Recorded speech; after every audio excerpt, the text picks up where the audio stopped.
يا للأسف يا حكام العرب يا للأسف. قلت غزة بتضرب وفيها أطفال تتقتل، وحكام الأعراب والأمة تشاهدها،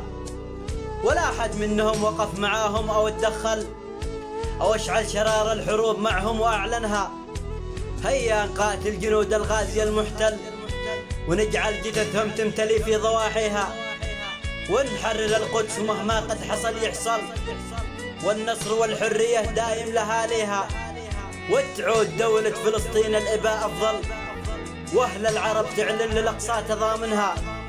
ونعلم بضربات تخيف من قد نوى يحتل،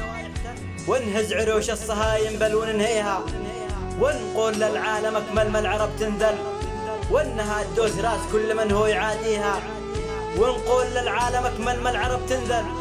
وانها تدوس راس كل من هو يعاديها، وانها تدوس راس كل من هو يعاديها.